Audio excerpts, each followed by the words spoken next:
So a few weeks ago I did a video about upgrading the audio system in my Miata by adding a Pioneer powered subwoofer. Now every audio upgrade that I did in my Miata, sound deadening in the doors and the Pioneer TS series speakers in the doors, were inspired by the audio upgrades that I did in my truck originally. So my Tacoma has those very same 6.75 inch Pioneer TS series speakers in the back. And those are the ones with the integrated crossover network and tweeters. In the front, I have a different version of basically the same speaker, 6.75 inch, but it has a separate crossover and a separate tweeter, which I mounted up on the doors. I also sound deadened inside the Tacoma, and the system as it was had pretty decent bass because those are some pretty serious speakers. I also have a head unit in my Tacoma, which is a pretty nice head unit. I want to say it was like 1,500 bucks back in the day. It would have been less, but I was being fancy and buying the one with built-in GPS. It's kind of redundant because you can just have GPS on your phone nowadays, and even back then, but GPS for the phone at the time wasn't like as good, so I didn't want to deal with it. I wanted something integrated, and that's why I spent the extra coin for that. But what's nice is that that has an audiophile grade equalizer built into it, and really like audiophile grade adjustment levels. Obviously it's not going to be like the top shelf fancy stuff from Macintosh or whatever that people are used to, and I will never spend the money for a system like that because I don't even have the ears to discern something like that, right? For me, a nicely rounded out decent system is more than enough. So this week I'm dropping in a powered sub inside my Tacoma. This one is a little bit more powerful and a little bit larger than the one that's in the Miata. It's almost the same footprint, maybe just a little longer and a little thicker.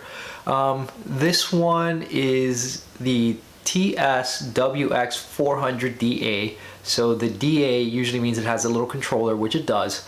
And this one has a 250 watt maximum output, whereas the other one was 160 watt. I forget what the RMS is, but you guys can look that up, and I'll probably drop it into the description. So that's what I'm doing. It's gonna be great just to have a more rounded out audio setup in the truck, and I can finally have the bass that I wanted to have. So check out the video and see how that went. So again, this is very similar to the install of the subwoofer in the Miata, right? That was a TS-WX400DA or EA in that case because it didn't have the controller. I think they add the D when they add this remote. So the basis is about the same. So let's go ahead and bust open a little bag with the mounting bracket.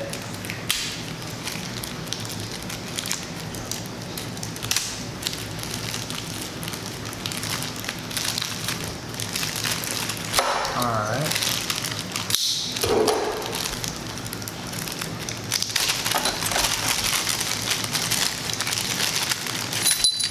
Literally the same overall vibe before. Not sure what this little bracket's for, but these guys should mount in here, and this should determine the angle, but these nubs aren't really stopping in like they did with the other one.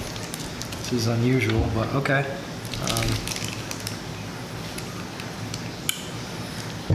That design worked really well on the other one, and just not really doing anything here because they had a bracket that went into the nubs. But whatever, you go ahead and just bolt these on.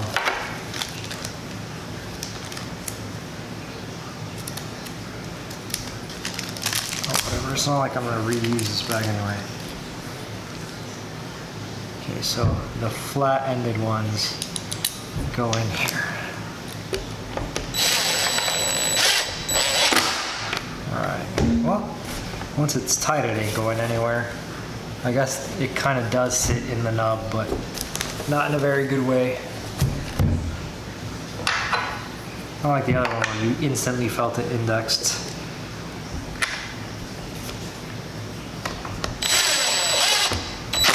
Oh shoot. See? Oh, I don't like that. I'm gonna jack that up. Alright, that's good. Don't get overzealous with this thing. I get excited sometimes. Overdo it. Oh, I know what this little weird bracket is. This is to lock a wire into here. whatever wire you run there. I don't know that I would use this. I don't like smushing down wires. Unless there's something I'm missing. Maybe it's just for the Ethernet? I'll check and find out for you guys right now. Alright, so according to the instructions, you would kind of bring the cables up here and loop them like that and then lock them down with this. I'm not keen on that. I feel like you're smushing cables and I feel like that's a strategic error. So I probably won't be doing that. I like to do things in a much more simple fashion. And I don't like putting unnecessary pressure on wires. Like, if I pop this guy in, then I do this to it. No, that's ridiculous. Not doing that at all. Wouldn't even fit that well, actually, because of these connections here. You really can't get away with that. So, not gonna do that. We'll just toss that little bracket somewhere.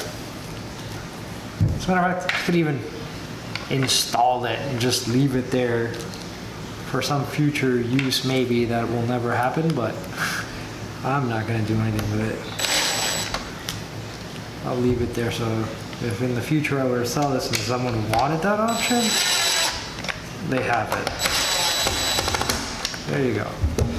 But I'm just going to run my cables normally. This goofy idea. I'm sure that seemed like a great idea to somebody when they designed it, but they didn't think it through. Alright, so I'm going to be placing this thing right between my seats, and if you're wondering why I'm doing that, well, it's because I don't want it taking up space anywhere else in the truck. I could put it under the seat conceivably. The problem with that is that if I change to a seat that sits lower in the future, which I definitely want to do for this truck, I run the risk of the seat and this colliding. Plus this seat actually will hit it at certain points, so I'd rather have this here where it doesn't interfere with anything. And I'm eventually going to be building a center console which will cover all of this up anyway. So I'm just going to go ahead and follow the same process that you guys saw on my Miata video. So I'll mark my carpet for where I want to drill, and I'll go ahead and use the nylon webbing punch in order to make the holes, and then I'll do a more accurate marking onto the metal, do the nutserts, and bolt this down, right? Definitely going to make cuts in the carpet to allow for the wiring to run, and we're going to connect into the back of the radio. So let's just move this out of the way. Got to bring the right drill. All right, here we go. Made a hole in that just like the Miata carpet. Now, unlike the Miata carpet, this has a good amount of sound deadening unlike under the bottom of it. So this is a little harder to do, but it can be done.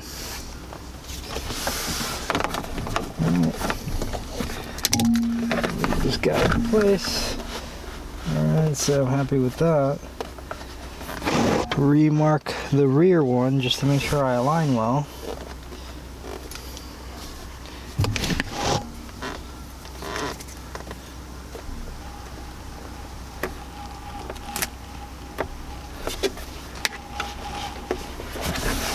Okay,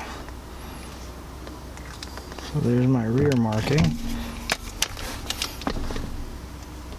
Of course, if you take out your seats, this is probably a lot easier to do.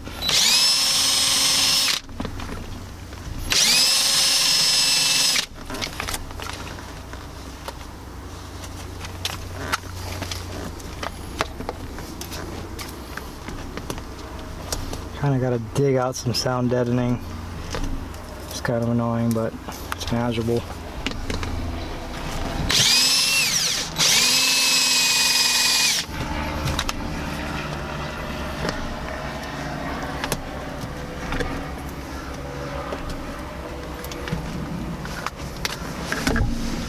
Let's see how that is fitting up.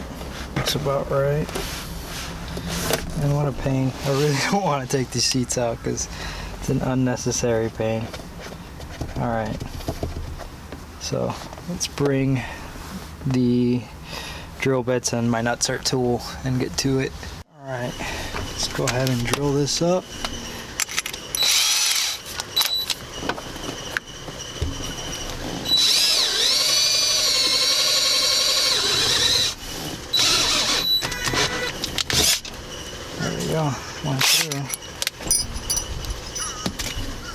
course, it's a major pain to do with the carpeting and the way wrapping up against the drill. I'm pulling up a bunch of carpeting now.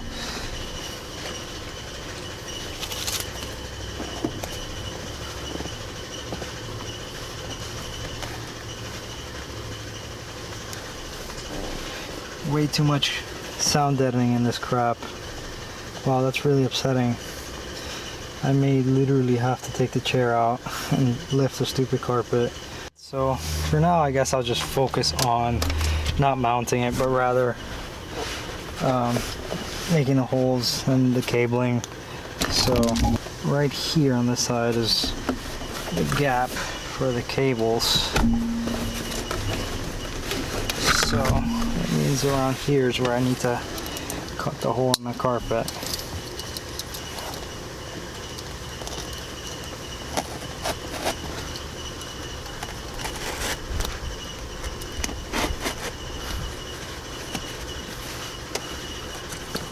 Man, it's crazy how deep that is.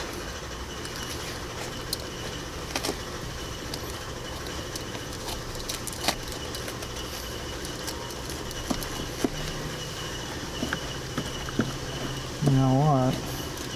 Having done this and having a good feel for how thick that is, I can probably shift crap over with my finger.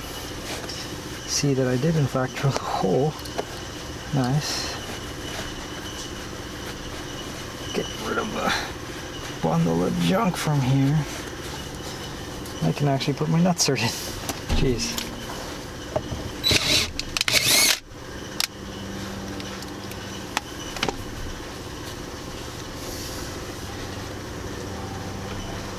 Oh, I think I have to drill it one size larger to get the nutsert in. Alright, one size up. There we go. Got the nutsert in.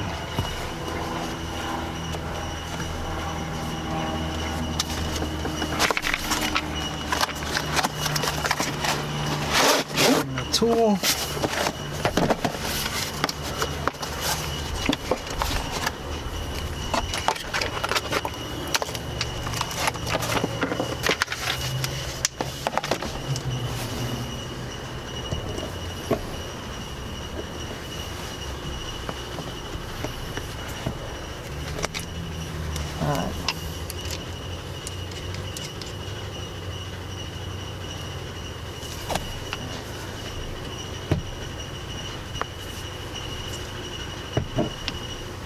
Okay.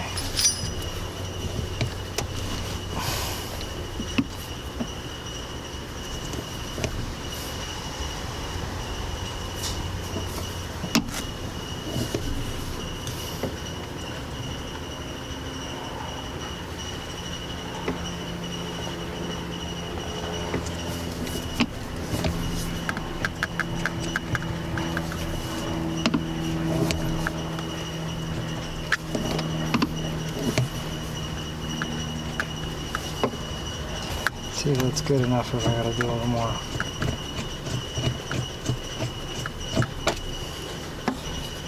That's in. It's not going anywhere. Could actually stand to be a little bit tighter though.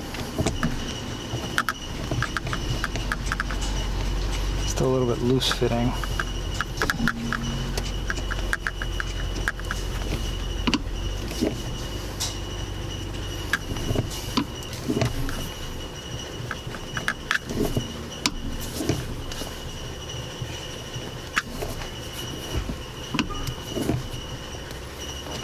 Let's see what that is.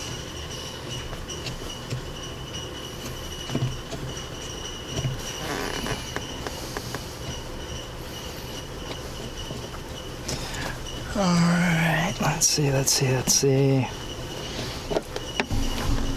Nice. I think that's all nice and tight, not going anywhere. Beautiful.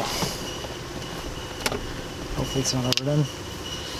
Alright, that's have this. Now I can route all my cabling and stuff. So let's take apart the radio and everything up front, and we'll route the cables out and go from there.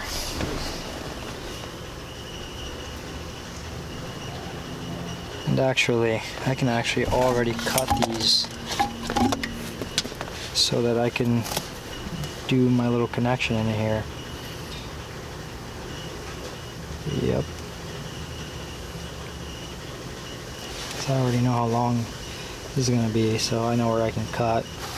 That way I don't have this permanently locked into the vehicle, but rather I can unplug it and pull it out quick. Alright, so I've gone ahead and just run some solid like single wire copper cable underneath the carpet. I had to kind of lift up around here around the shifter to make it a little easier. And I'm going to use that to tuck the wire harness down up under this carpet and bring it out in the hole that I cut out. Now, I'm definitely got to clean up this carpet and may very well change it in the future, so I might have to redo this, but for now, let's go ahead and just run this. I'm going to tug from the hole that I cut, and this should go in. I've wrapped it with electrical cable, so I should hopefully minimize the resistance there. Before I fully take it though, I gotta add the RCA cables that are gonna go right here. So let me grab that. I've got the RCA cables on and also taped in just to make sure that they will tug nicely and not get stuck somewhere middle of the way. So let me go ahead and start pulling this thing in here.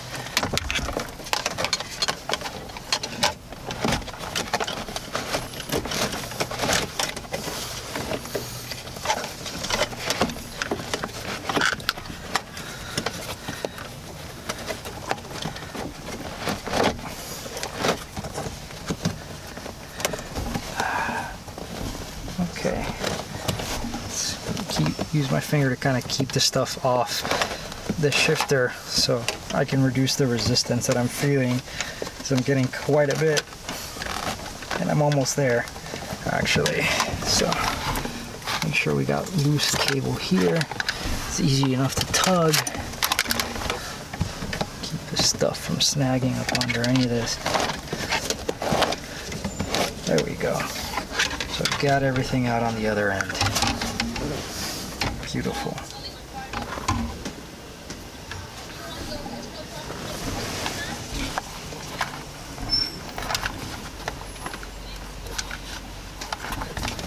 Alright, that's that. I think the wires are good here. Let's tuck this back in. Alright, now I have all this RCA cable, right? And I don't need all this behind the radio. It's gonna be too bulky. So I'm going to go ahead, just wrap it up and just leave a little bit to come up to the height of the radio. I already have so much wiring back there that I don't want to make it even harder to pop the radio in. I have so much junk. Okay, even that's a bit much. This is probably more than enough to give me slack and do what I need to do. So let's tie this up, and we're gonna leave this tucked up under there, along with everything in this space. It can just hang out there, no issues. Hopefully none of this will cause electrical noise. Let's pop this radio out. Right, now the back of the radio will have RCA connections, which is what I need to tap into. Alright, so let's see which ones. Audio input, not these. Rear output. Video input. Yeah, there's an input for an extra camera on this thing. Gotta kind of section some of these out so they're not front output, rear output. I'm going to go ahead and assume that rear output is what I want. Front output, mute.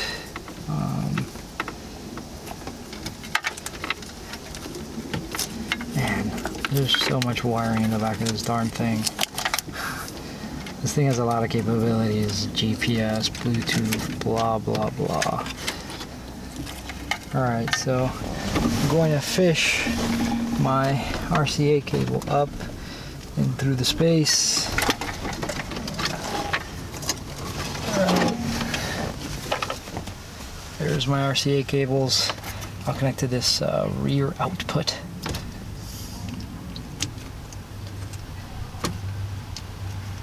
Alright, hopefully that's the right thing, but I'll leave this open for now so I can test this up and know that it is the right connection. Alright, I need to connect the blue wire because the blue wire needs to go to the remote output from the radio. So let's tuck all this nonsense back in really quickly. Here's my harness. Now, I think I overdid the fishnet. Yeah, I definitely did. I need to cut it back so that the blue cable is a little bit more free. So I'll probably just have it up until about here. Yeah, so I gotta slice in here and reduce the length of that. That way I can separate my blue cable and my yellow cable, because my yellow cable has to route out into the engine bay so it can reach the battery. So I routed my blue cable up into here, and I routed my yellow cable out through the back, so I'm going to be able to take that up under the steering column and out through a grommet that's on that firewall. There's no way in heck that I can do that and film it, so I'll probably run it and then try to see if I can get a camera shot of where it goes out through the grommet, and then in the engine bay I'll definitely show you. It's not super hard to do, it just requires you to do some contorting. So if you're not the most flexible fellow around, maybe invite a flexible person over, help you out. Okay, now here's where things get a little confusing. Reverse gear, input signal. Usually the blue wire is the remote, and I already have something connected to it, which I don't know what to do about that, other than to just splice this in. I want to say that is the correct connection. I don't have whatever little tag or paper used to go there, but that has to be the right one. So I'm gonna go ahead and clip this and then do some new crimping.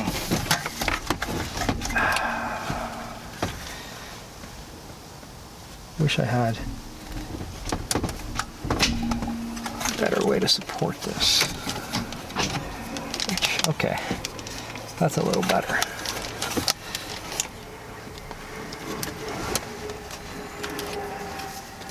I don't like dual crimping anything, so I'm going to just redo this.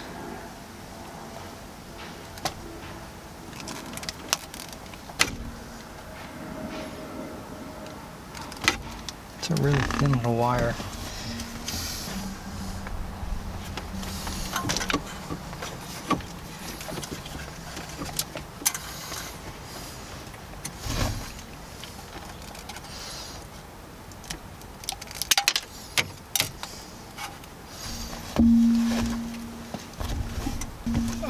It is annoying weather today, and I say that because like the air is nice and cool, but the sun is so hot that I still end up sweating. It really sucks. You know, you get days like this in Florida and you're just hoping, yay, like I can finally get some comfort. And then you're like, car is right in the sun where you're working on it. And of course I'd put my car in the garage, but this vehicle's battery lost its cold cranking apps. So even though it's been on a tender for days, I let it lose its cold cranking amps before putting it on a tender, and yeah, that's my fault. So this car right now will run the radio and the sound system, but the car itself won't turn on. So getting in the garage, I would have to jump start it, and I guess use the tender to turn it back on to get it out, and it's just, I don't want to deal with it, so I guess I gotta sweat a little. Is what it is. Such is life. Alright. crimp these two bums together nice and tight, beautiful. Let's get the other end in.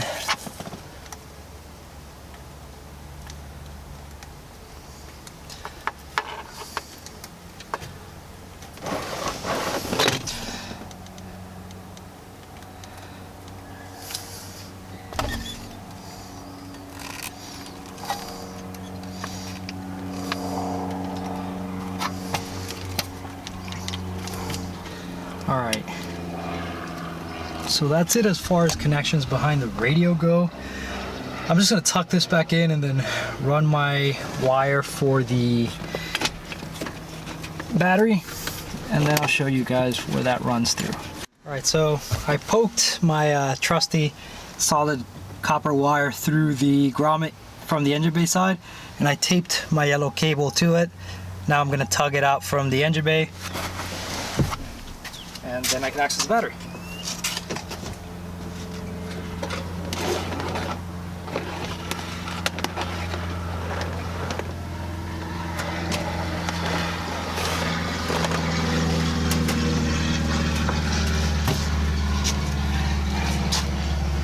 Now I just got to do some tidying up under the dash, make sure that that cable's running where I want it to and not in the way of anything, and then I can connect in the engine bay. I hate that every time I'm filming there's like an airplane or something flying by here. It's really annoying, but whatever. So, got my cable. I obviously don't need so much length. I'll cut it a little bit longer than what I'm going to leave it at. And the reason for that is it just makes it easier to route. So, just bring it down through here. Later I'll come back, and once I buy more of that loom, I'll put a loom on it and just make it a little bit cleaner, zip tie it up and everything. But in the meantime, it can stay like this, it doesn't bug me. Let's see. I want it to be able to sit a little low. Come up to here, more or less. Alright, so about there's where I'll cut it. Strip it. Alright, now got this guy here. It's actually too big for this little cable, but I need it to be the right size for my battery, so I don't have much of a choice.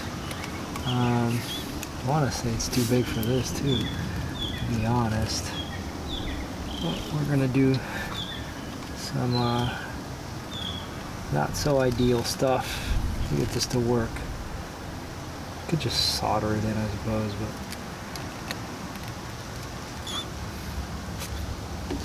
I could just also smush it with pliers, which is what I'm gonna end up doing.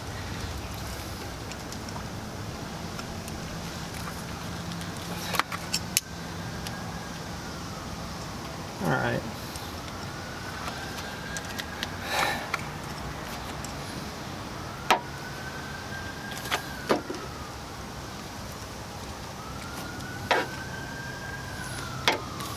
That ain't going nowhere. So now I can just go ahead and kind of bolt this in to my battery. I'll run it up and through this guy so it's kind of nice. And we'll go ahead and we'll install it there, but first I gotta take that nut out. It'd be cool if I had another nut of that thread type and I could just thread it down, but then it's a hassle to take the battery off.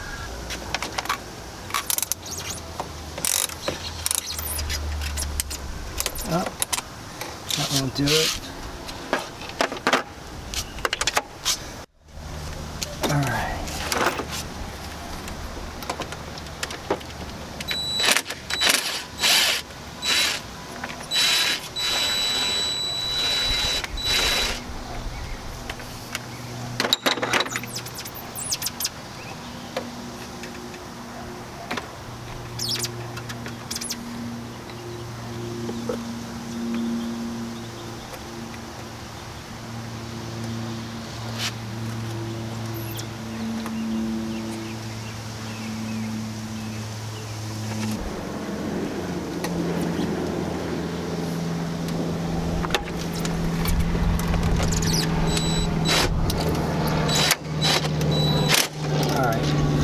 that's that. So now we got power to this thing.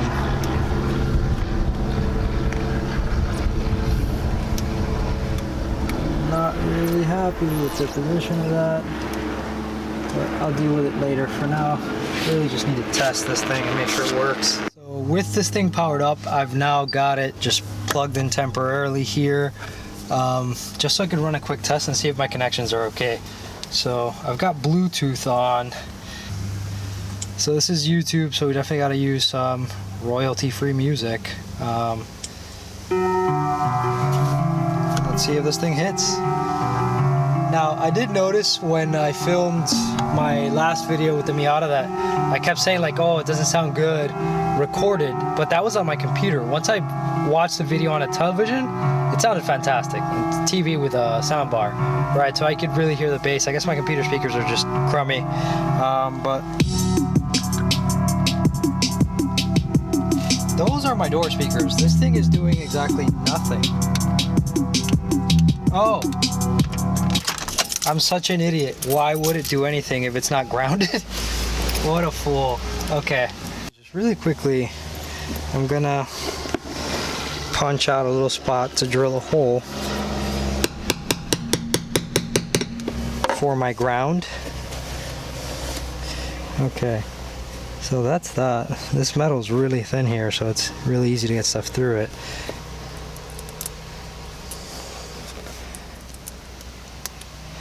Okay, so let's get a little screw through there so that it's kind of like the Miata had a little screw for the ground.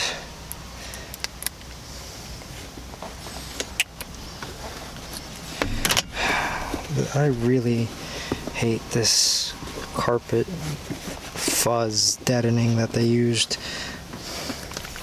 It makes it so hard to see in there. Alright.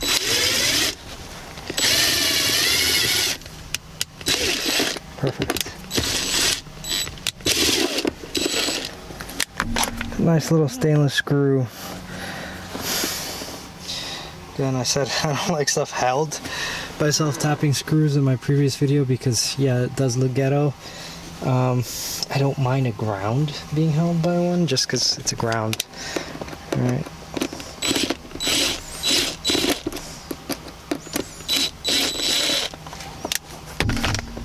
So much annoying fuzz in here. Okay.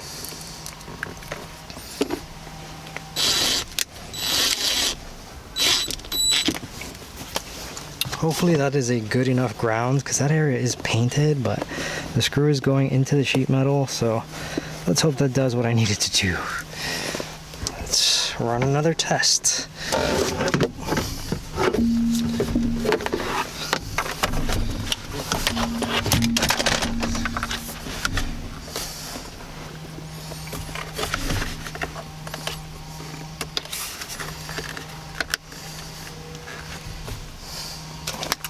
And hopefully that was the only thing wrong.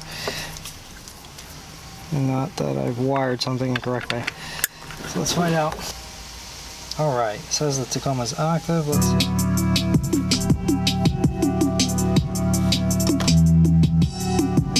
So my door speakers are doing absolutely everything right now.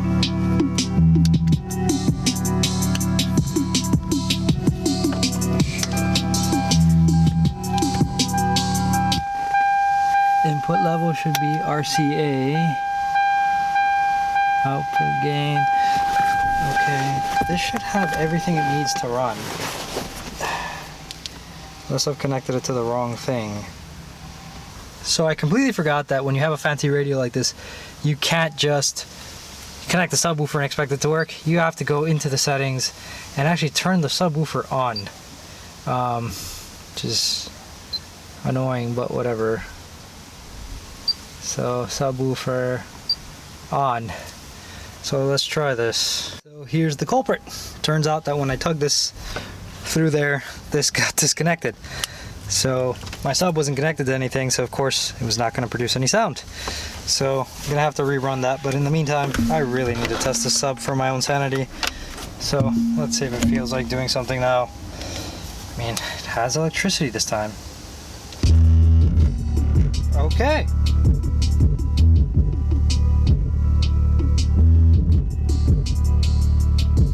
Now we're talking. All right, she's working, so I'll tuck this up and put everything back together, and we're good to go. All right, so this thing is finally wired up and connected. Unfortunately, in order to really tug those wires back without the sound deadening, whatever heat mat or whatever this annoying fuzz on the bottom of the carpet is supposed to be, I did have to slice into my carpet, which I hate because I hate doing ghetto looking installs.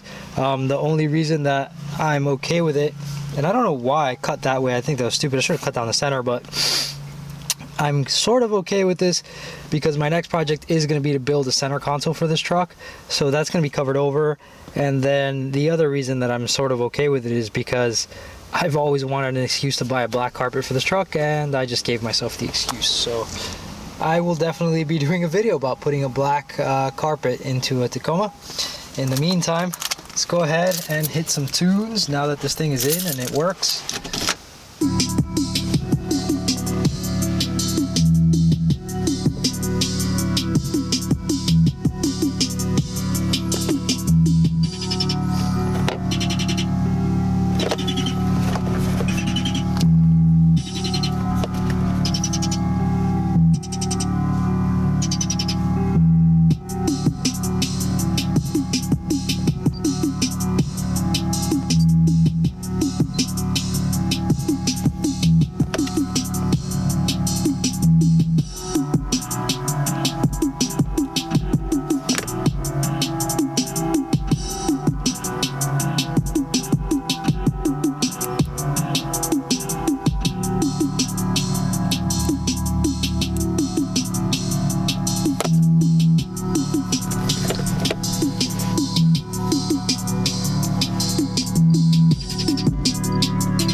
Close this door and see how I feel about it with the doors closed.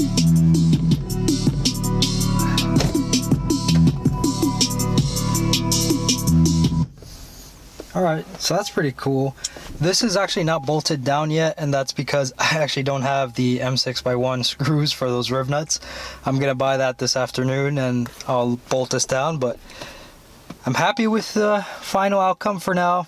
Definitely carpet and center console will cure the ills that this has caused me. It's another reason that I'm leaving this like that, right? Because I'm gonna route it into my center console, and I'm gonna build my center console so that it actually covers over this speaker, so you don't really see it, and it goes over by the shifter. I just wanted to like conceal this because obviously I don't want to ride around with this visible to whatever goon wants to come take it. But that's the install for the subwoofer. If you've enjoyed this video, if you got value from it, feel free to like, subscribe, and hit the notification bell so that you're notified when I post up another one. If you have any feedback or questions, feel free to leave that in the comment section. And as always, thank you guys for watching.